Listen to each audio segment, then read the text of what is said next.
नमस्कार। आपने सुना होगा कि कर्मस हिट बैक, यानी कि जो आप कर्म करते हैं उसका फल आपको अवश्य प्राप्त होता है। यह बात आपकी कुंडली में भी लागू होती है। यानी कि जब आप कोई कर्म करते हैं, चाहे वो अच्छे हों चाहे वो बुरे हों, तो आपके वो कुंडली के निश्चित भाव को जागृत करती है और उसका आपको प्रतिफल अवश्य प्राप्त होता है। आइए एक छोटी सी बात बताता हूं मैं आपको। ये बात उस समय की है जब पर्वतों के पंख हुआ करते थे। जी हाँ, पर्वतों के पंख हुआ करते थे और वो उड़ते रहते थे यहाँ से वहाँ। इस उड़ने के कारण जैसे पक्षी बैठते हैं वो भी कहीं बैठ जाया करते थे, जिससे कि धरती पर मानवों को बहुत परेशानी होती थी कि जहाँ कभी किसी मकान पे बैठ गए, कहीं किसी आश्रम पे बैठ गए, तो वो सब ध्वस्त हो जाता था। तो इस परेशानी से त्रस्त होकर सारे ऋषि मुनि मिलके देवराज इंद्र के पास गए और उन्होंने कहा कि ये कुछ करना पड़ेगा, अन्यथा जो ये पर्वत हैं ये बहुत त्रासदी लेके आएंगे और मानव जो है वो विकास नहीं कर पाएगा। तो देवराज इंद्र ठहरे देव, उन्होंने क्या किया कि सारे पर्वतों को निर्देश दिया कि वो एक कतार से खड़े हो जाएं। ऐसा ही हुआ, सारे पर्वत जो हैं वो एक कतार से खड़े हो गए। जैसे ही वो एक कतार में खड़े हुए, देवराज इंद्र ने सभी पर्वतों के पंख काट दिए, जिसके कारण उनके उड़ने की एबिलिटी समाप्त हो गई। लेकिन इस सारी की सारी प्रक्रिया की भनक हनुमान जी के पिता वायु को लग गई थी।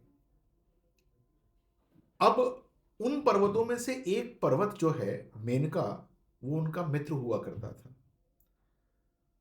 तो वायु जी ने अपने उस मित्र को बचा लिया और उसको ये निर्देश दिया कि तुम कहीं जाकर छुप जाओ। तो वो जाकर समुद्र में छुप गया था। इस छुपने के कारण उसके पंख कटने से बच गए। अब मेनका जो है वो वायु का ऋणी हो गया था। उपकार उसने कभी भूला ही नहीं है और वायु भी भूल गए थे कि उन्होंने अपने एक मित्र की सहायता की है। लेकिन यह सहायता वापस मिली। कैसे मिली? कि जब भगवान राम को श्रीलंका या लंका जाना था, तब हनुमान जी उनकी सहायता कर रहे थे। हनुमान जी ने पूरी वानर सेना का चयन करके सबको वहां एकत्रित किया। लेकिन सबसे बड़ी पीड़ा यह थी कि किस प्रकार से समुद्र को पार करके वहां पहुंचा जाए। किस प्रकार से हनुमान जी जो है छलांग लगाकर पहले लंका का निरीक्षण करके आए और उसके बाद सारी वानर सेना को लेकर जाए। अब इस समय वो ऋणी मेनका, जो कि उनके पिता का ऋणी था, वो हनुमान जी की सहायता के लिए आया। उसने हनुमान जी को सबसे पहले एक छलांग के अंदर विश्राम करवाते हुए लंका पहुंचाया और उसके बाद पूरी की पूरी वानर सेना को लंका पहुंचवाया। शिलाओं का इंतजाम करके, ऐसी शिलाएं जो कि समुद्र के ऊपर तैरती हों, फिर ऐसी शिलाएं जिससे कि वो पूरा का पूरा सेतु बन जाता हो, इसमें उनकी भूरी भूरी और पूरी जो है वो सहायता करी। ऐसे में जो उपकार वायु जी ने किया था उसका प्रतिफल उनके पुत्र और फिर पूरी मानव जाति को मिला। यानी कि श्री राम जो है वो जब लंका पहुंचे और वहां पर जाकर उन्होंने रावण को परास्त भी कर दिया।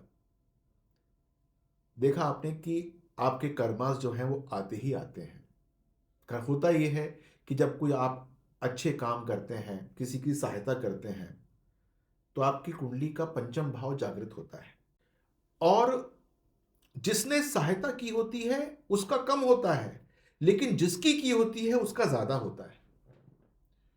वो किसी ना किसी रूप से उस ऋण को उतारने की चेष्टा करता है जब आपको जरूरत पड़ जाए तब।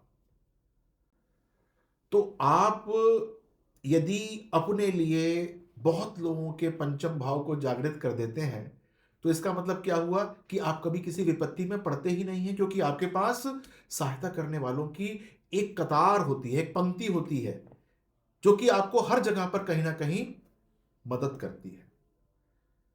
तो आप अपने लिए औरों के पंचम भाव को जागृत करें, यथासंभव लोगों की सहायता किया करें, इससे आप अपनी सहायता करेंगे।